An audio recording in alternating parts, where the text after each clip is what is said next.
biasanya katanya nonton YouTube saya. Akhirnya ada di sini. Iya betul. Jadi gue bersama dengan Yasa duduk bareng karena gue tadi baru aja mampir ke podcastnya dia. Podcast lu tuh apa sih judulnya? Podcast gue A Conversation with Yasa Singgi. Sadis. A Conversation with Yasa Singgi.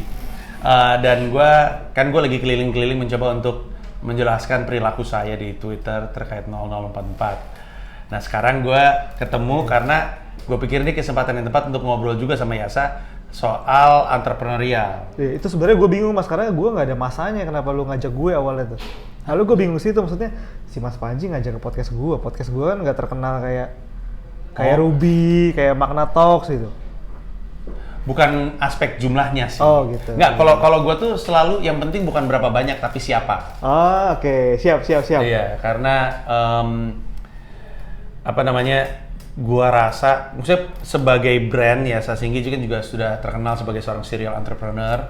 Yang kenal ya enggak ya enggak. Ini pasti ada aja di kolom komentar gue, siapa ini kan biasanya suka kayak gitu tuh setiap kali. Cuman yang tahu ya tahu dan mengagumi, respect sama apa yang sudah dilakukan. Nah belakangan ini Yasa juga ngeh bahwa gue banyak mulai bikin konten yang terkait bisnis dan pemasaran. Iya. Yeah. Nah bukannya dari dulu ya Mas Panji ya? Dari zaman mikir kan udah banyak konten-konten soal marketing juga. Tapi sekarang gue seriusin. Iya. Kebanyakan marketing selama ini, tapi sekarang mau gue rada turunin ke bisnis.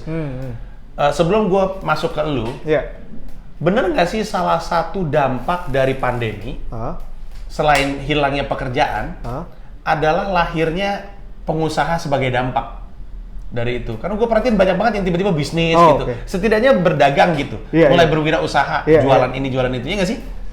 Pasti. Karena sebenarnya bukan cuma dari pandemi aja, tapi kayak tiap krisis ya Mas Panji. Tiap krisis. Jadi kalau mungkin yang paling simpel, gue ngikutin ceritanya si Mas Andi juga kan, Mas Sandiaga Uno. Sandi Uno ya? Dia kan naiknya banget tuh setelah krisis 98. Oh iya, bisnisnya dia, betul. Betul. Jadi gue ngelihat sebenarnya di setiap krisis, contoh deh 98 banyak banget orang yang kolaps karena dia karena dolar kan tiba-tiba naiknya gila-gilaan kan. Kolaps, tapi pada saat ada orang yang lagi megang dolar kayaknya gila-gilaan. Yeah, jadi betul. Selalu ada perpindahan ke situ. 2008 krisis global, harga saham jatuh. Orang yang lagi megang cash masuk ke saham di harga termurah kayak mendadak. Iya. Oh iya. Jadi gue ngeliat emang selalu setiap ada krisis pasti bakal ada banyak muncul yang pengusaha baru, orang kaya baru, atau karya-karya baru selalu muncul sih biasanya ya setiap kali krisis ya. Tahun 98 tuh yang gue inget ya, warung tenda 98 ya di pinggir jalan ya. Iya. Tiba-tiba makanya dulu Cafe Tenda Semanggi itu 96. Jadi krisisnya kita, sebenarnya kan Soeharto turunnya 98 dan terusnya 98, tapi krisis itu udah 96 97, udah mulai kerasa. Abis itu semangat wirausahanya juga kelihatan dalam lahirnya warung-warung itu. Warung-warungnya jadi seru, jadi tempat tongkrong baru karena mungkin. Dan waktu itu siapa yang cerita? Kayaknya Sandiaga Uno juga yang cerita bahwa orang jadi nggak bisa ke restoran karena nggak punya duit. Pengusaha restoran pada bubar, sehingga mereka tarik ke pinggir jalan. Nah karena itu orang tuh jadi banyak pengen belajar soal bisnis. Gue pikir ini kesempatan yang tepat. Anda ini kan serial entrepreneur. Kalau di sini Mas Panji 2020 yang booming banget tuh saham. Jadi jumlah investor saham dari pas crash market kemarin 2020 itu double dalam waktu 1 tahun. Wow. Itu gilanya tuh di tahun 2020 tuh karena saham. Gua ngelihatnya ya paling banyak ya. Karena apa tuh? Karena kan pada saat Maret 2020 harga saham tuh jatuhnya gila-gilaan. Si IHSG ini jatuh tuh ke titik yang sangat rendah banget lah. Jadi ibaratnya lu bisa beli saham BCA yang harganya biasa sekian, mundur banget nih harganya ke bawah ya. Ini time to buy banget. Jadi orang-orang yang tiba-tiba nggak main saham, ya udah yuk main sekarang. Itulah kenapa ya. Temen-temen gue stand up comedian juga pada ngomongin saham. Iya, gue liat di tapi TikTok. Itu mereka apa sih trading, lebih ke trading kali ya. Jadi beli cepat, jual cepat gitu. Iya, kebanyakan orang emang trading. Itu sehat nggak kayak gitu? Gue nggak ngerti nih, gue nggak main saham. Gue nabung doang gitu. Cuma memang kemarin itu dari Maret, kalau lu Maret naro ke sampai sekarang ya duit itu udah berkali-kali lipat. Ya soalnya ketika pelawak, kayak gimana sih pelawak tiba-tiba ngomongin investasi, sharing, ngajakin orang investasi. Gue liatin tuh di TikTok ini ya, Yuda Keling ngomongin. Nah itu dia itu maksud kita bongkar. Yuda Keling orangnya, Anda Yuda Keling. Dan bukan cuma Yuda Keling, banyak juga. Banyak ya. Gue pikir kenapa kok kalau pelawak aja sampai kepikiran untuk mau investasi gitu. Seperti yang terjadi di saham GameStop ya. GameStop kemarin, iya. Itu kan gue kurang paham ya, tapi tolong dikoreksi kalau gue salah. Itu juga pergerakan orang kecil kan ketimbang pemain biasanya gitu. Pemain biasanya pemain ya maksudnya udah terbiasa investasi itu bilang bahwa ini mending kita beli sekarang nih, tiba-tiba nyampe ke kuping orang-orang pada ikutan malah jadi naik nilainya gitu kan kurang lebih. Betul, yang gila kan juga Tesla, makanya di tahun ini kan si Elon Musk tiba-tiba nyalip Jeff Bezos jadi orang terkaya gara-gara sama Tesla tiba-tiba lagi naik banget. Iya, tapi sekarang Jeff Bezos sudah naik lagi kan? Udah naik lagi? Belum deh kayaknya.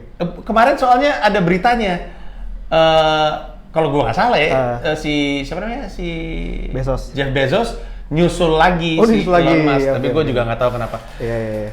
Nah, jadi banyak orang yang mau berwirausaha, terus banyak yang banting setir sehingga harus dagang dan segala macamnya. Nah, kita ngobrol-ngobrol banyak. Sebenarnya bisnis pertama lo yang mana sih? Pertama banget nih, pertama banget. Mungkin gue cerita dari sini kali biar nyambung ya. Gue pertama kali bisnis banget tuh umur 16 tahun. Sekarang gue umur 26. Jadi 10 tahun yang lalu. Cuma mungkin belum bisa dibilang bisnis kali ya Mas Panji ya. Ya masih anak kecil yang suka jualan lah. Waktu itu apa? Dagang aja? Dagang. Jadi gue cerita awalnya gini. Gue background keluarga sebenarnya profesional semuanya. Karyawan swasta, bokap gue kerja, nyokap kerja, abang gue 2 orang kerja juga. Nah pas umur 15, bokap gue tuh sakit, kena serangan jantung. Ada 3 penyempitan pembuluh darah, harus operasi pasang ring. Waktu itu gue baru dari SMP 3 mau naik ke SMA 1, abang gue yang kedua baru masuk kuliah. Jadi di tahun itu bayar uang pangkal banyak Mas Panji. Gue masuk SMA, abang gue masuk kuliah. Ini kurang strategis di pembuatan anak. Iya betul. Nah jadi di titik itu pas lagi bokap gue kena serangan jantung juga. Jadi kan ekonomi keluarga sempet keguncang kan. Si bokap gue bilang gini, gue kalau sakit nih, lu jangan biayain gue operasi katanya. Sayang duit yang mendingan buat lu sekolah katanya. Yang penting lu sama abang lu harus sekolah sampai selesai. Dah meninggal dong bokap lu ntar. Kagak. Jadi intinya itu si bokap gue ini dia cari second opinion dokter yang masih memperbolehkan gak usah pasang ring. Cari obat tradisional atau cari second opinion. Nah disitulah gue sama abang gue yang kedua mulai mikir, kayak kita bisa bantuin apa ya buat bokap nyokap. Akhirnya abang gue dari kuliah kerja part time, gue dari SMA 1 dagang. Jadi dari umur 16 itu gue stop minta uang jajan, cuma dibiayain uang sekolah, sampai gue kuliah S1, S2 gue biaya sendiri. Nah usia 16 tahun itu, jadi gini, pertama kali gue jualan lampu hias, kedua jualan kaos Tanah Abang, ketiga jualan kedai kopi, keempat sepatu Men's Republic, kelima skincare. Nah yang 3 ini tutup nih, sekarang tinggal 2, tinggal yang sepatu sama yang skincare. Yang lu sebut sebagai brand cuma yang Men's Republic, yang 3 sebelumnya tuh nggak sempet jadi brand, cuma jualan produk. Jadi lu dagangin barang dapat dari supplier. Iya. Gitu. Jadi umur 16 gua kan mulai tuh jualan lampu hias, terus ngambil kaos dari. Kepikiran lampu hias nih gimana ceritanya? Hampir semuanya nggak sengaja. Gua lampu hias itu, jadi lampu hiasnya tuh gini. Apa sih lampu hias? Kayak misalnya nih kalau lampu ini dimatiin nih Mas Panji, gua taruh lampu. Ini bakal kayak di atas tuh kayak, tahu gak sih? Ya tahu. Anak gua pernah minta dibeliin begituan. Kayak nanti di langit-langit kamar tuh bakal kelap-kelip warna-warni. Itu dulu gue pertama kali dagang gituan. Karena temen gue kerja di Glodok di toko itu. Gue minta ngambil sama dia, namanya Oki. Gitu, si Oki ini kerja di toko lampu itu di Glodok. Gue ngambil sama dia. Margin berapa? Gue lupa sih. Pokoknya 2 kali lipat aja intinya. Wow. 2 kali lipat, gue nggak tau, gue udah lupa banget harganya berapa. Cuma gue selalu jual 2 kali lipat. Itu abis itu gue ngambil barang di Tanah Abang. Kenapa ke Tanah Abang? Gue tiap hari naik angkot 09 jurusan Kebayoran Lama Tanah Abang. Rumah gue Kebayoran Lama, sekolah gue Selipi Regina Pacis. Jadi gue naik angkot Tanah Abang tiap hari. Ya udahlah gue sekalian aja pergi ke Tanah Abang ngambil barang gitu. Barang apa yang lu ambil? Kaos dari Tanah Abang. Kaos apa? Kaos KW kayak Fred Perry, Superdry, zaman dulu. Barang KW gitu kan. Lu jualnya lagi di mana? Kaskus. Waktu itu Kaskus zamannya. FJB. Si lampu sama itu juga. Kaskus juga. Kaskus sama teman-teman lah intinya. Tapi dulu masuk online itu ya Bukalapak, bukan Bukalapak. Apa dulu? Sebelum OLX apa ya namanya ya? Toko Bagus. Tokobagus.com. Ya Allah, tokobagus.com cuy. Tokobagus.com respect. Iya, Toko Bagus. Gila itu. OLX kan ya dulu ya, itu ya Toko Bagus. Dulu juga ke situ. Tapi paling gokil dulu FJB Kaskus sih, orang jualan tuh di situ. Wow. Dan gitu. niat lu untuk meringankan bokap lu tuh sempat kejadian, karena kan ketika jualan kan mungkin belum tentu sampai nilainya gede, tapi udah sempat bisa menghidupi lumayan. Iya buat gua doang sih, menghidupi gua aja. Nggak ngebebanin. Nggak ngebebanin. Jadi gua dari SMA 1, SMA 2, SMA 3, gua udah nggak dapet uang jajan. Ya gue dibayarin SPP sekolah aja, tapi gue uang jajan sendiri. Kita stop dulu sampai situ ya sebelum ke Men's Republic, karena itu udah lebih ke bisnis gitu. Itu ada yang lu korbankan nggak untuk melakukan itu? Karena kan lu kan dagang kan makan waktu, ke supplier juga makan waktu gitu. Ada yang lu korbankan nggak? Jadi nggak main seperti biasanya orang-orang atau? Gue sebenarnya nggak ada. Biasanya kan kalau entrepreneur ada kisah heroik, iya nih gue ditinggalin temen gue sampai akhirnya gue berbisnis gitu. Sebenarnya sih gue enggak sih, karena gue teman-teman gue jadi gini, pada saat gue suka bisnis, gue ajak teman-teman gue ikutan bisnis juga gitu. Jadi kita bisnis bareng. Jadi yuk kita ngambil barang juga yuk ke Tanah Abang yuk gitu. Gue lagi ada bazar franchise tuh di sini, yuk kita ikut yuk gitu. Jadi gue ngerasa yang dikorbankan adalah pasti uang jajan gue nggak dapat, jadi otomatis gue makan ngirit. Main sama temen ya pasti waktunya berkurang. Tapi gue nggak sampai kayak mengorbankan kehilangan teman, nggak punya teman. Gue masih wajar. Masih wajar aja sih. Ini tahun berapa, Mak? SMA nih? Gue kan 95, SMA gue tahun berapa ya? 2010 ya Mas Manji ya? Lu 95 tuh apanya? Gue 95 lahir. Oh. 95 lahir, 2010 gue SMA 1 kayaknya ya. 2010. Jadi gue start bisnis banget mungkin 2010 pertama kali. Nah, dua hal ini ya, ngambil barang dari Tanah Abang untuk lu jual lagi di tempat lain, atau ngambil lampu dari toko temen lu untuk lu jual di tempat lain. Itu kalau zaman sekarang kayak dropshipper nggak sih? Iya dulu belum ada itu istilah itu. Nah, gue mau nanya ini sama lu. Karena banyak yang nanya sama gue, Bang, ini gue nggak ada modal nih Bang, tapi gue pengen usaha gitu. Apa yang mesti gue lakuin, kata dia. Terus gue tuh sering nemu, kalau misalnya kita cari-cari, baca-baca atau nonton-nonton di YouTube tuh banyak yang menyarankan dropshipping. Dropshipping ya. Karena kan dropshipping kan intinya adalah lu temu supplier, abis itu lu jualannya online gitu. Tentu itu nggak sesederhana itu karena ada banyak yang mesti dilakuin. Tapi benarkah itu sama, dan apakah itu yang juga lu sarankan? Kalau lu mau memulai, coba aja di dropshipping gitu. Atau semacam kayak gitu. Coba dari dagang gitu. Kalau dulu ya zaman gua mulai dropshipping sangat amat mudah. Kenapa? Karena si suppliernya ini belum ngerti buka online. Kalau sekarang pasti jauh lebih susah. Misalnya gue pengen ngambil sama barang nih sama supplier. Si supplier juga punya toko kan di Tokopedia gitu kan. Bisa jadi gitu. Kalau dulu nggak, gue punya toko di Kaskus, jualan di Kaskus, supplier gue nggak main Kaskus, nggak ngerti gitu kan. Gue ngambil barang dari Tanah Abang, gue jualin pakai BBM. Supplier gue belum pakai BBM. Jadi ngedropshipnya lebih gampang. Tapi kalau sekarang masih bisa, cuma butuh effort lebih, Mas Panji. Misalnya, gue ada temen yang dia main dropship, jadi dia ngambil barang dari supplier. Tapi kan barang dari supplier itu, Mas, dia cuma ngerti produksi dari pabrik nih. Dia nggak ngerti ini bikin foto bagusnya kayak gimana. Gue yang fotoin. Jadi tampilan gue di Tokopedia, di Shopee, di Bukalapak lebih bagus daripada tokonya supplier. Terus si supplier ini nggak ngerti branding tokonya, gue bikinin brandingnya, customer service gue ada SOP-nya. Jadi walaupun harga gue di Tokopedia bersaing sama si supplier lebih mahal 5.000 atau 10.000, tapi rating gue lebih banyak, rekomendasi gue lebih banyak, itu make sense. Gitu. Jadi menurut gue dropshipping itu masih make sense, cuma sekarang butuh effort lebih. Karena supplier juga sebenarnya udah masuk ke channel yang sama dengan kita kalau kita mau main dropship. Berarti prinsipnya adalah kalau lu mau main dropship, lu mesti memastikan value lu apa nih dalam transaksi ini gitu. Karena sebenarnya dropshipping kan nggak harus online ya. Dropshipping kan sebenarnya formatnya. Lu ngambil barang dari orang, abis itu lu jual tempat lain. Mungkin jasanya adalah kalaupun dia udah jual online, tapi lu tahu lu bisa market ini ke tempat lain yang dia nggak ada gitu. Sebenarnya bisa juga kan? Betul. Kayak Nike ya, Phil Knight itu dulu rada-rada dropshipping nggak sih? Karena waktu dulu kan Onitsuka kan nggak masuk di Amerika. Jadi gua ambil barang lu, gua jualin di Amerika gitu. Benar. Dan dia dagang aja gitu intinya kan dia jualan di balik di dalam bagasi mobilnya. Terlepas dari tentunya harus ada usaha sendiri, apa sih yang orang dapat dari memulai semuanya, semangat entrepreneurialnya dari si semacam dropshipping ini? Oke.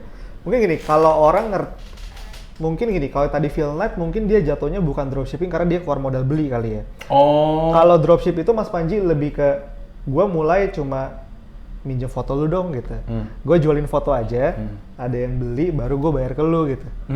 Mungkin kalau reseller kan kita harus atau distributor gue keluarin duit duluan gitu ya. Tapi masih make sense kok, dropshipping itu masih make sense.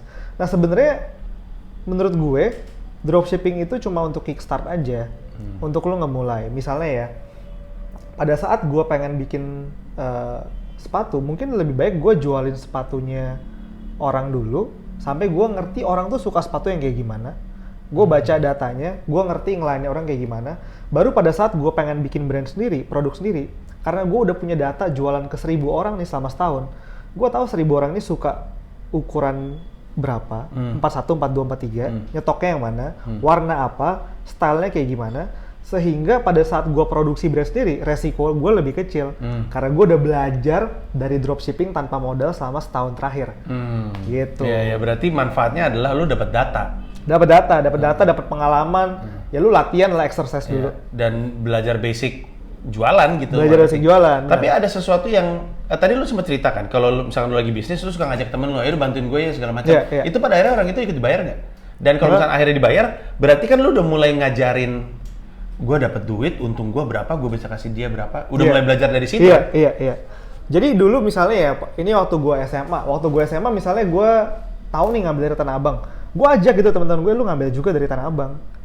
Jadi gue lu ngajak dia dagang juga gitu maksudnya? Enggak, lu dagang sendiri. Tapi kita ngemulai vibes entrepreneurship ini bareng-bareng gitu, Mas Panji. Gitu. Maksud gua tuh misalnya nih ya. Karena mereka jadi pengusaha juga nggak sekarang sesukses Anda? Enggak lah, gua belum sukses. Tapi banyak yang sampai sekarang jadi pengusaha. Wow. Lu tahu ini gak sih, di YouTube tuh suka terkenal yang suka muncul videonya Rico Huang yang suka naik Ferrari. Itu teman SD, SMP, SMA gue. Wow. Cuma dia beda jalur, dia udah kaya banget, gue masih merintis sekarang. Oh ya kan beda-beda jalannya. Gitu, jadi gue kalau misalnya gue mulai sesuatu nih, gue baca buku nih Mas Panji, gue seneng gitu, lu baca buku ini juga, jadi gue ngobrolnya nyambung. Jadi daripada gue kayak kutu buku sendiri, gue dagang sendirian di sekolah gitu kan, suka sama bisnis sendiri, gue ajak temen-temen gue untuk ikut vibes ini bareng. Lu ningkatin kapasitas orang juga ya? Iya, bukannya berpartner sih, tapi lebih ke, yuk ngajak usaha bareng supaya gue ada temen ngobrol. Nah, waktu lu diriin Men's Republic itu, apakah, atau gini tepatnya, apa yang lu dapat dari jualan 2 barang sebelumnya yang mendukung lahirnya Men's Republic? Mungkin agak mendukung yang kaos ya, kan tuh sama-sama fashion. Di Men's Republic gue ada kaos dikit tapi banyak sepatu. Kalau Men's Republic ini gue mulai, jadi timeline-nya gini. Pertama lampu hias, kaos Tanah Abang, gue sempet bikin kedai kopi. Awal kuliah gue bikin sepatu ini nih, Men's Republic. Nah kenapa gue bisa ke sepatu Men's Republic? Gue bisa dibilang sebenarnya gue ada privilege juga sih. Jadi waktu gue awal kuliah, bokap gue baru aja pensiun nih dari kantor. Pensiun. Nah, bokap gue Mas kerja selama 25 tahun di perusahaan sepatu. Gitu. Ada lah kalau gue sebut mereknya, di semua mall ada gitu mereknya. Jadi gue dari kecil kalau ngikut bokap gue kerja dibawa ke toko sepatu. Gitu, di Dep Store. Kalau gue keluar kota ngecek ke toko sepatu. Jadi gue sangat familiar banget sama sepatu dari gue kecil. Jadi pas awal kuliah gue pikir nih, gue bayar uang kuliah pakai apa ya? Salah satu produk yang kepikiran di kepala gue sepatu. Dan bokap gue tahu bikin sepatu yang bagus di mana. Jadi bokap gue kalau ke Dep Store nih ya, ke Sogo, Metro, Debenhams, dia lihat sepatu. Bokap gue ngelihat begini, dia tahu ini bikinan pabrik A gitu. Oh gitu. Dia nyium aja. Ini kulitnya kulit apa? Respect. Om, respect. Gitu. Terus dia lihat bawahnya solnya. Oh, solnya bikinan pabrik B di Surabaya. Tahu gitu loh. Jadi gue sejujurnya gue menggunakan resource itu. Gue tanya sama bokap gue, "Pak, gue kalau mau bikin sepatu gimana caranya?" Disitulah gue akhirnya bikin sepatu. Tapi sebelum itu lu pernah ngadi-ngadi itu, so gue pengen kayaknya bisnis gue pengen baling-baling helikopter gitu. Gini, orang kan anak muda kan kadang-kadang ide-ide suka aneh-aneh ya. Mungkin kalau anak sekarang nih Mas Panji nih, kalau gue kadang ketemu anak di kampus, idenya kalau gue tanya lu mau ngapain? Selalu jawabannya mau bikin startup. Iya kan? Gue pengen bikin startup, gue pengen bikin sebuah platform yang menemukan ini. Kalau zaman gue dulu, panutan gue berbisnis tuh Bob Sadino, gitu. Kalau sekarang kan idolanya William Tanuwijaya, Tokopedia, Nadiem, Gojek. Zaman gue dulu Bob Sadino. Jadi yang bisnis itu nggak ngelihat produknya keren atau nggak, terserah, apa yang penting bisnis gitu. Jadi jujur banget. Dulu pertama kali gue mulai main Street Public bukan karena gue passionate sama bisnisnya, bukan karena gue geek sama sepatu, Mas. Gue nggak fashionable dan gue nggak ngikutin besok Jordan mau keluarin apa lagi, gitu. Besok si Kanye lagi pengen sepatu Yeezy kayak gimana, gue nggak ngikutin dulu. Gue cuma pure bisnis sepatu dulu karena gue ngelihat ini peluang yang paling make sense gue mulai, dan gue harus cari duit. Kalau enggak gue nggak kuliah. Akhirnya baru setelah gue nyemplung gue jatuh cinta sama industrinya, gitu. Jadi dulu gue mulai ini bukan karena gue suka sebenarnya. Ini menarik sih. Gue tuh punya tesis yang kadang-kadang gue ngerasa bener nggak ya tesis gue, karena nggak ada yang challenge gue aja. Gue tuh kalau ditanya, bang, bisnis tuh mulai dari mana? Dari passion atau dari peluangnya, dari peluang bisnisnya, dari duitnya? Gue tuh selalu ngarahin ke yang passion, karena gue keseringan ngelihat orang yang ngelihat duitnya di mana, tapi kan seperti yang kita tahu, duitnya kan nggak selalu di situ. Kayak tadi kan gue sempat ngomongin soal gue pernah pacaran sama yang bapaknya itu. Si cewek gue saat itu tuh bisnis ini warnet. Makanya tadi sempat kesebut di podcast lo. Dulu di Bandung di era 99, 98, 97 tuh warnet meledak sekali. Apalagi gue di Bandung, anak kosan kan. Banyak banget. Dia bikin warnet, namanya Blumen. Gue ingat banget tuh. Dia beli, tapi dia telat masuk. Sehingga ketika orang sudah mulai internetan di handphone, itu warnet jadi nggak kepake. Dan dia nggak ini. Kalau aja dia geser ya, diversifikasi ke game online gitu misalnya, mungkin masih hidup. Tapi mungkin emang dia nggak ngerti, nggak peduli. Akhirnya di rumahnya, untung rumahnya besar, komputer kayak garasi mobilnya tuh warnet, tapi komputernya tiduran gitu. Atau gue, ya ampun ini apa gitu. Terus gue ada teman lagi, distro lagi rame, terus dia ikut-ikutan. Terus gue bilang, perasaan gue nggak tahu lu suka distro dah. Ya enggak, kan duitnya ada di situ. Tapi dia nggak. Dan bisnis kan apapun itu kan berat ya. Pas lagi berat dan pas lagi nggak ada uangnya, langsung ngangkat tangan gitu. Yang mana kalau misalkan berat nggak ada uangnya tapi lu suka, mungkin jadi insentif untuk bertahan. Nah sementara gua ya, kan tentu patokannya beda-beda ya. Lu mungkin nggak ngerasa sukses, tapi menurut gua untuk bisa sampai level ini kesuksesan tersendiri. Dan lu nggak datang dari passion gitu. Nah jadi sebenarnya nggak bener juga ya yang gua bilang ya. Jadi sebenarnya orang bisa aja mulai bisnis dari duitnya di mana? Menurut gue gini, jadi ada dua sih yang gue pengen sampaikan. Yang pertama, menurut gue passion tuh bisa tumbuh seiring berjalannya waktu. Karena mungkin orang belum nemu ya. Betul. Misalnya ya Mas, gue awalnya gue sama sepatu ya gue biasa aja. Tapi karena gue tiap hari gue harus ngeliatin sepatu, gue harus ngikutin proses produksinya. Ya lama-lama gue jadi passionate juga sama sepatu. Pernikahan kayaknya bisa gitu juga belum? banyak yang soalnya kan dijodohin orang tua, ya kan. Dan ternyata karena sering ketemu, jadi cinta juga bisa. Jangan dijudge. Jadi menurut gue bisa bertumbuh gitu loh. Kalau misalnya mau cari di awalnya, mungkin gue pilih based on peluang dulu, gue jalanin sampai lama-lama gue mencintai gitu sama hal itu. Itu yang pertama. Atau yang kedua, teori gue adalah nggak harus passionate di produknya. Misalnya, gue selalu kasih contoh ekstrem gini ke temen gue. Kalau lu ngelihat ada pengusaha businesses.wc, nggak mungkin lu tanya, lu kenapa suka .wc? Gue passion banget sama .wc. Gue cinta banget di situ, tuh jiwa gue. Tiap kali gue nyedot .wc tuh gue ngerasa gue bergairah. Gue rasa nggak ada.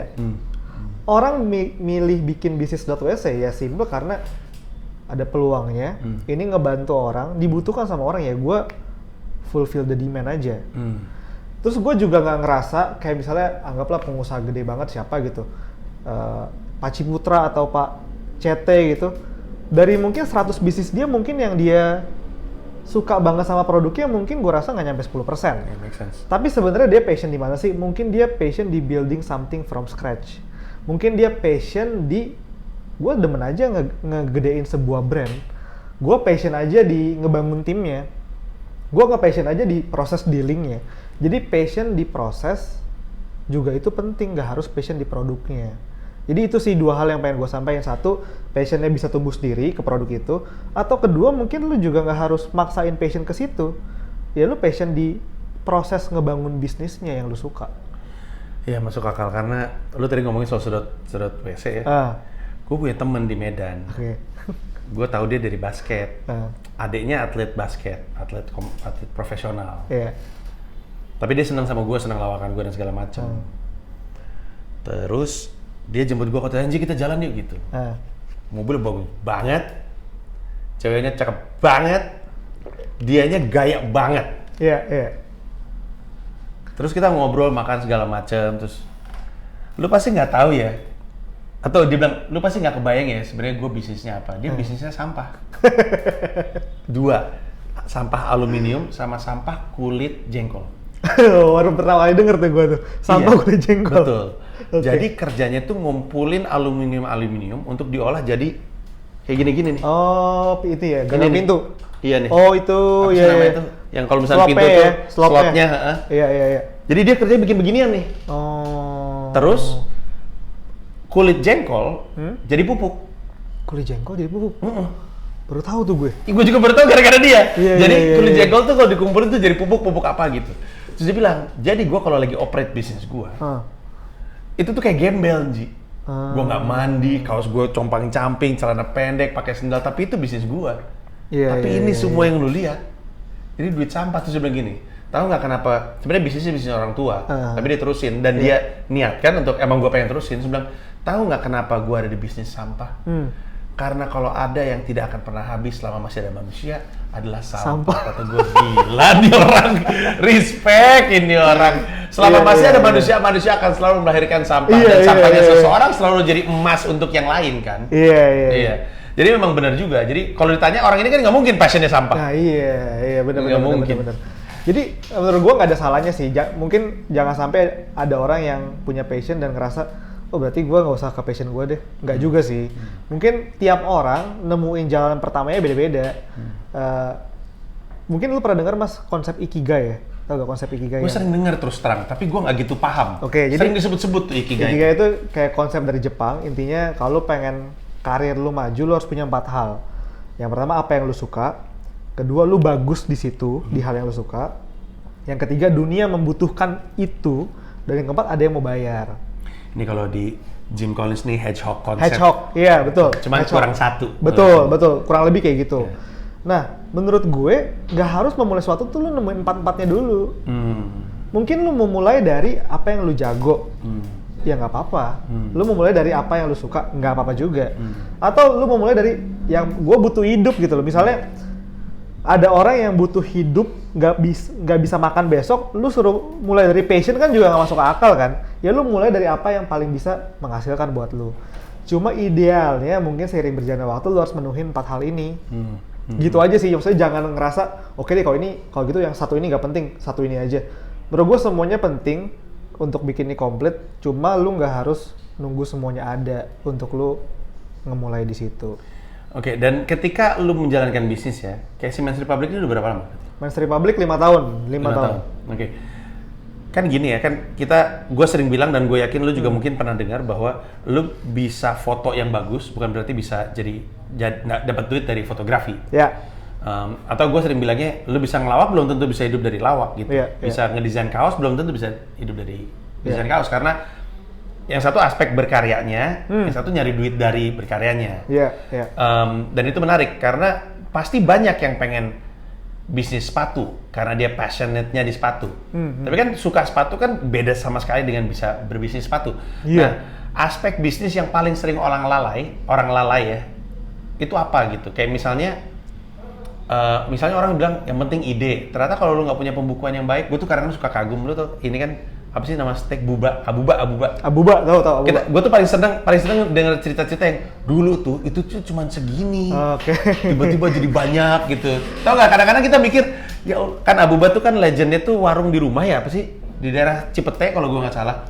Kadang-kadang lu ngelihat kalau dia sederhana banget kayak gitu, kok bisa jadi banyak banget? Itu pasti muter duitnya pintar gitu. Ketika lu bisnis, apa yang pas lu jalanin lu sadar, orang tuh paling sering lalai di aspek ini soal entrepreneurial. Blindsided, nggak ngerasa bahwa ini penting, ternyata ini salah satu hal yang krusial gitu. Oke. Mungkin gue jawab dari sisi ini, Mas. Jadi kebetulan gue di company ada investor. Gue tanya ke investor, kenapa lu invest ke gue gitu. Ibaratnya lu punya, misalnya gini, Mas.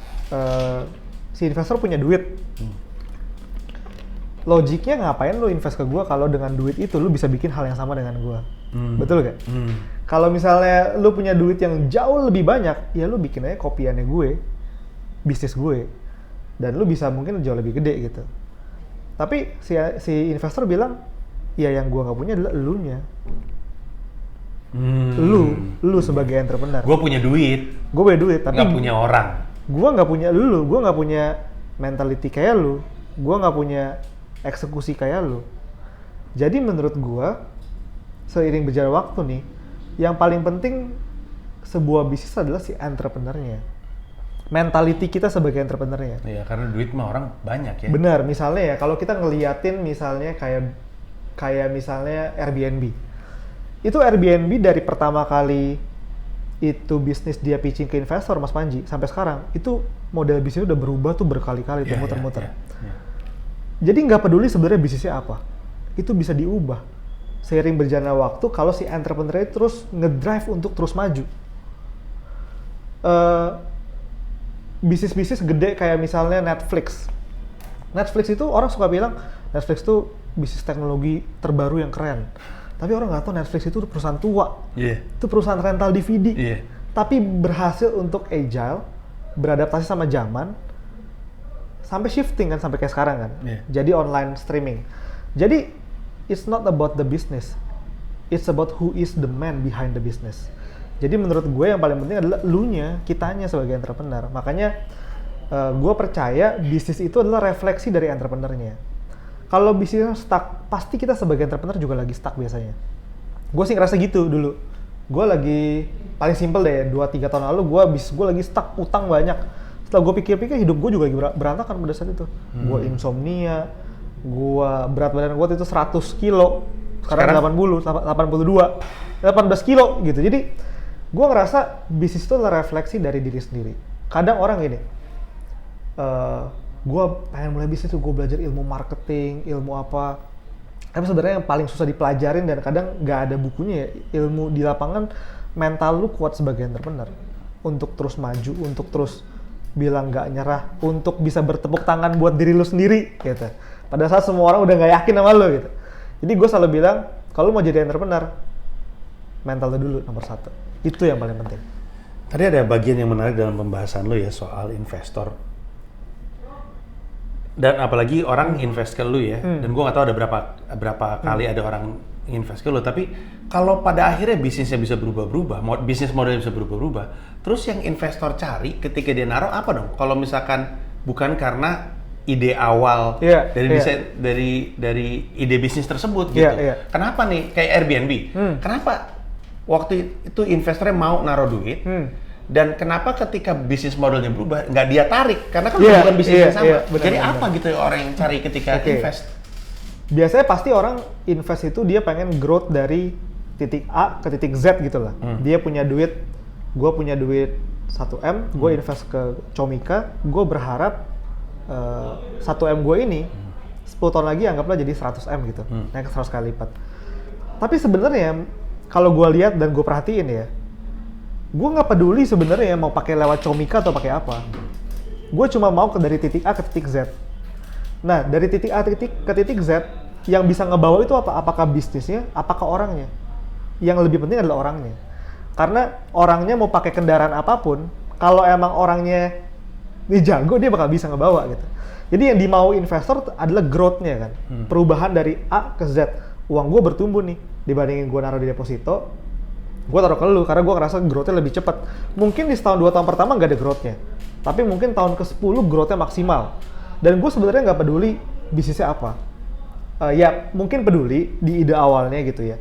Tapi setelah gue tanya sama semua investor gitu ya, mereka paling peduli nomor 1 adalah foundernya. Foundernya ini yang ngedrive bisnisnya, bukan bisnis yang ngedrive foundernya. Makanya masuk akal juga sih. Mungkin sebagai investor ya, kalau gue ngayal-ngayal gitu, kalau gue investor, daripada gue naruh duit di sesuatu yang peluangnya bagus tapi orangnya nggak jelas, gue taruh di orangnya gue tahu nih bisa execute nih, sehingga duit gue dibawa kemana juga jadi gitu. Iya, benar. Itu kurang lebihnya. Betul, logiknya kayak gini. Kalau misalnya dilihat skenanya anak-anak startup di Indonesia nih Mas Panji, itu ada benang merahnya tuh. Kalau misalnya kita mau cari ya, dari Nadiem, Traveloka, siapa gitu yang ngetop-ngetop sekarang, itu pasti ada titik yang nyambung gitu. Titik nyambungnya apa? Lulusan Ivy League. Kalau nggak lulusan Wharton, Harvard, terus ya pokoknya Stanford. ya gitu-gitu dah gitu. Terus pernah dapat masuk ke inkubasi dari luar namanya Y Combinator gitu misalnya. Terus pernah dapat lolos apa gitu. Kenapa sih investor nyari yang kayak gitu? Sebenarnya nyari saringan aja, nyari filter. Karena gue tahu masuk Harvard itu susah gitu. At least lu udah masuk ke sini. Saya ITB investor. Saya ITB. Seni rupa. ITB Ahmad Zaki Bukalapak kan ITB. Ahmad Zaki ya ITB. Jadi mereka kan sebenarnya cari saringan orangnya. Kenapa? Jadi si investor daripada gue resiko banget nih, gue nggak tahu lu siapa, lulusan mana, ya gue mending cari aja validasi untuk gue yakin gue taruh duit nih ke lu, karena lu udah lulus dari sini, masuknya susah. Lu udah masuk ke inkubator ini juga susah masuknya. Jadi mereka pakai validasi dari tempat lain untuk meyakinkan dia, gue bakal taruh duit ini ke lu. Masuk akal. Itu kalau di analogi film ya, orang suka nanya soalnya, dan gue dapat jawabannya dari Ernest Prakasa.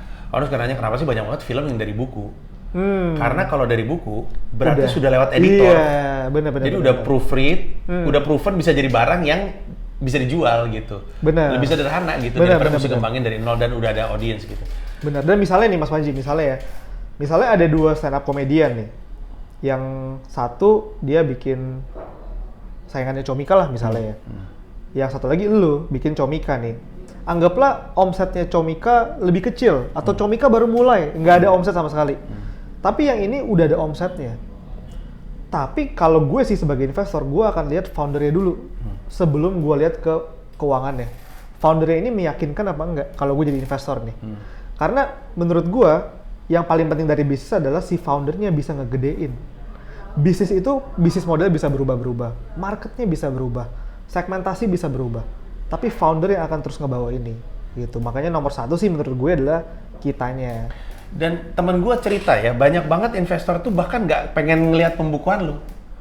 Dia tahu bisnis lu, dia tanya, dia tahu bisnis lu tentang apa, terus dia tanya, lu mau kemana emang? Dan kenapa lu butuh duit ini? Lu butuh duit berapa? Betul. Untuk apa gitu? Jadi bang bener-bener nggak ngecek pembukuan dan segala macam. Dia cuma pengen tahu apakah masuk akal yang dibilang soal pertumbuhannya itu, dan apakah artinya ketika gue naruh duit mungkin numbuh, dan apakah ini orang bisa deliver apa yang dia katakan. Iya, setuju. Masuk akal. Karena itu juga di Shark Tank juga nggak ada yang ngasih lihat pembukuan. Coba lihat pembukuan dulu, saya baca. Dibaca dulu pembukuannya, nggak ada di Shark Tank tuh. Gue sih yakin pasti mungkin setelah di acara pasti ada proses due diligence-nya. Cuma kalau gua selama ini ngikutin, gua ketemu sama banyak investor dan lain-lain. Mereka ya sebelum minta pembukuan, sebelum gua minta semua kontrak-kontrak lu deh, paperwork lu, gua maunya ngobrol sama lu dulu. Lu mau kemana? Lu bisa bawa ini, sebenarnya visi lu apa sih gitu? Gua gimana caranya lu bisa ngeyakinin gue gitu sebagai investor? Itu aja sih sebenarnya. Itu adalah pintu masuk pertama sebelum lu melakukan due diligence yang lain. Dan juga dari sudut pandang investor ya, mungkin juga karena dia pengen portfolionya luas ya. Sebenarnya dia sih pengennya naruh lintas industri ya, terlepas gitu. Cuman yang membuat dia lebih mementingkan duitnya ya orangnya. Oh ini orangnya sih kayaknya bisa eksekusi. Udah orang karena dia tahu saat itu ide bisa sederhana sekali. Kayak Facebook mungkin awalnya sederhana sekali kan sebagai sebuah ide gitu. Tiba-tiba kan nggak ada yang mikir Facebook. Yang paling gue bingung tuh Amazon sebenarnya. Kenapa tuh? Ya aneh aja gitu, zaman dulu kan emang dia early ya, jumping into .com, dia pengen jualan buku online gitu kan. Tapi kan maksudnya sekarang kan makhluknya udah beda banget. Dari zaman dulu, dan orang akhirnya paham bahwa ketika gue investasi, kalau gue ngarap untuk bisnisnya tetap kayak yang dia pitch saat itu, salah juga gue gitu. Karena growth-nya bisa luar biasa. Google sekarang aja dulu bukan Google zaman gua kuliah. Iya, benar. Sebenarnya kalau mau dirangkum jadi 3 sih, paling simple 3 sih yang paling penting. 1, people-nya, founder-nya. Yang kedua, market-nya seberapa gede. Ya intinya, gua tahu gua nyemplung sini karena dia market-nya gede gitu, size-nya gede, jadi ada peluang ya. Yang ketiga ya baru bisnis ya, produknya. Jadi people, potential market, sama produk. Ya. Dan gua nggak tahu yang terjadi di Mainstream Public seperti apa ya. Tapi kalau misalkan gini ya, karena nih gue nggak ngerti nih soal seed, A, B, C dan segala macam ya. Tapi kalau misalkan orang udah invest, terus dia jadi gede pada satu tahap, kadang-kadang kan dia ngebuka lagi investasi kayak yang lain. Gue tuh selalu bertanya-tanya, kenapa dia buka dari orang lain bukan dari orang investor awal gitu?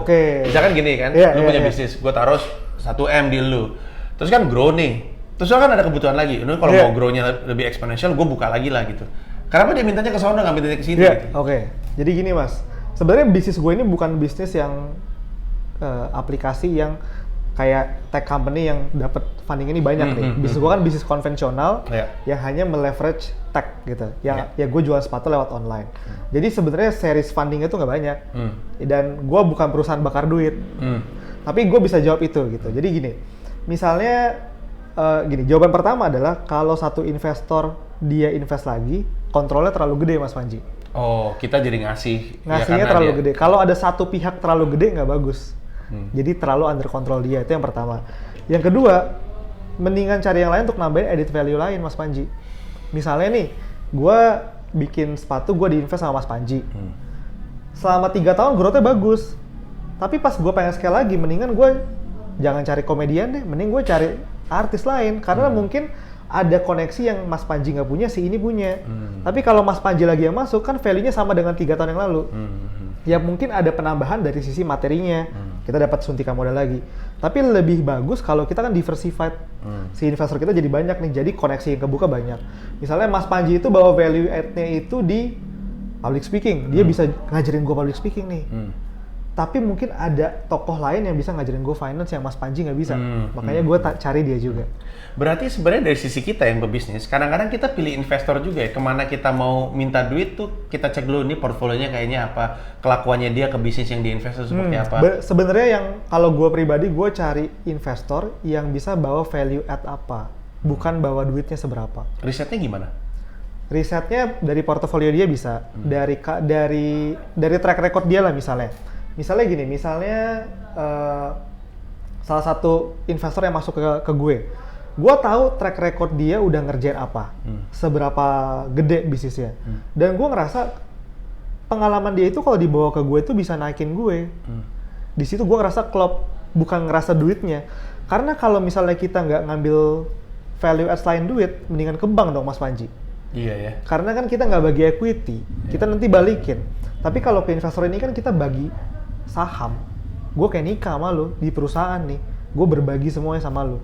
Yang pasti gue nggak mau cuma sekedar duitnya doang dong. Gue mau value add apa, lu bisa bawain koneksi ke gue, track record lo apa, background lo apa, itu yang gue pengen juga. Sebagai investor aneh nggak sih untuk ini gimana ceritanya? Karena lagi gue rekam sih. Jadi gimana cara ngomongnya? Jadi waktu itu pernah ada startup. Nyamperin gue, butuh added value dari gue. Tapi hanya bisa ngasih share. Dapatlah gue share. Gue add value-nya. Gue bukannya nggak believe sama produknya. Produknya masih suka gue rekomend soalnya. Dan gue bahkan suka dengan gagasannya karena masih sejalan sama gue. Hanya saja, gue punya bisnis sendiri yang lagi gue pikirin. Gue takut jadi nggak kontributif lebih besar lagi. Terus dia mau buka investment dan dia butuh share gue. Untuk dilepas. Ya, dia ngambil punya gue karena kan dijual ke orang lain. Terus gue lepas aja. Di satu sisi kadang-kadang gue mikir sebenarnya kalau gue keep sih mungkin lumayan sih nilainya. Tapi kalau gue keep gue menahan dia untuk tumbuh karena dia butuh punya gue. Di sisi lain gue juga nggak kontribut lagi gitu. Itu sering terjadi ya. Jadi ini kasusnya adalah investornya diminta untuk lepas. Banyak sih Mas. Biasanya gini, misalnya Mainstream Public diinvest sama Mas Panji nih. Terus ada investor yang jauh lebih gede dari Mas Panji. Dia bisa bilang ke gue, gue masuk ke lu tapi Panji dilepas. Gitu. Karena juga kayak gitu. Karena ya dia nggak bakal nanya Panji sama lu bawain apa. Bawain ini. Oh ya udah deh, gue masih mau keep dia. Tapi kalau dia ngerasa kayaknya nggak usah deh, mendingan gue ambil share Panji aja, gue bisa bawa value add-nya sama kayak Panji kok, atau bahkan lebih, bisa aja dilepas gitu. Jadi gue rasa ya, misalnya ini gue nggak tahu, sini gue masih berasumsi, gue rasa startup gede di Indonesia kalau dilihat perubahan nama aktenya dari yang pertama sampai sekarang, pasti udah banyak nama-nama yang nggak ada. Karena udah seri-seri berikutnya pasti mereka ada syarat lu ke dilute gitu. Dilute apa sih? Jadi gue pertama kali istilah dilute tuh, lu nonton The Social Network? Nonton. Kan si karakter Andrew Garfield itu jadi jadi partner si Severin. Mark kan? Severin ya? Iya. Si Severin itu sahamnya kena dilute. Ya lu berapa di dilute? Iya. Gue di dilute gitu. Yang sama si Sean Parker ya? Iya, Sean Parker ya betul. Dilute tuh apa sih? Jadi intinya saham lu berkurang lah, kena dilusi. Karena kan masuk yang lain, Mas. Jadi yang lain nambah duit, lu nggak ikut nambah duit. Misalnya nih, dari 100 kan? Dari 100. Misalkan gua 20%. 20%. Terus ada orang masuk nih? Ada orang masuk. Kalau lu pengen tetap keep 20%, lu harus ngimbangin dong investnya. Sama kayak si investor baru. Kalau lu nggak ikut ngimbangin masuk, lu ke dilute. Karena lu nggak ikut nambah modal. Iya. Gitu. Iya, secara value dari yang lu pegang menyusut. Tapi kan nilai perusahaannya jadi makin gede. Iya, gitu. Kecuali kalau lu pengen dapat jumlah 20% ini, lu nyetor lagi sehingga secara value tetap 20% value yang baru. Ya, betul. Oh gitu. Gitu, Mas. Akhirnya saya paham. saya bingung kenapa Andrew Garfield marah-marah. Biasanya sih mungkin yang lebih lebih paham dan lebih banyak pengalaman gini yang bisnisnya itu berbasis aplikasi. Karena yang berbasis aplikasi itu kayak tech company itu dia tiap tahun tuh kan ada funding baru tuh. Itu pasti tiap tahun ganti akte, ubah lagi shareholders-nya. Kalau gue nggak gitu sering. Ya, karena beda jenis bisnis. Dan di film itu ketika si Sean Parker sahamnya di dilute-nya nggak banyak, si Mark Zuckerberg sahamnya di dilute-nya nggak banyak, dia sahamnya di dilute-nya nggak banyak, itu berarti Sean Parker sama Mark Zuckerberg nyetor juga berarti? Atau biasanya kalau yang foundernya biasanya kena dilute-nya nggak akan sebanyak investor yang pasif. Kenapa, Mas? Misalnya gini, gue sebagai investor nih, gue pengen invest ke Comika.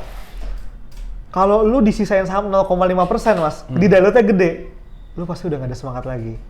Yeah. Jadi biasa investor yang berpikiran normal atau waras nih, yang mau sama-sama maju, akan selalu sisain si founder lebih banyak. Supaya tetap punya semangat untuk maju. Emang gitu.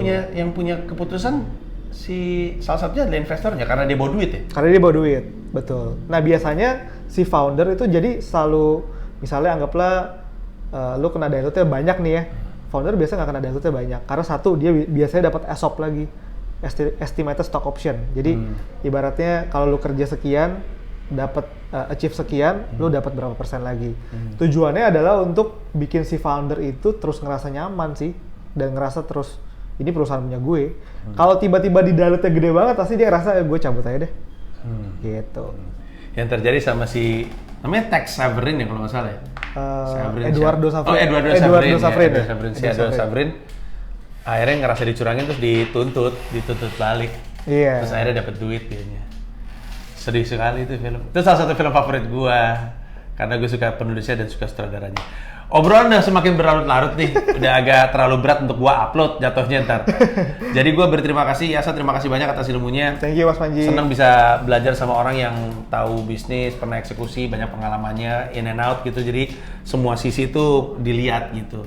Dan moga-moga jadi ada manfaatnya juga sama yang nonton. Dan siap. Sukses juga untuk bisnis. Mudah-mudahan kayaknya udah mulai nggak nyambung ya, kan lu nggak pernah bahas konten ini ya di YouTube ya?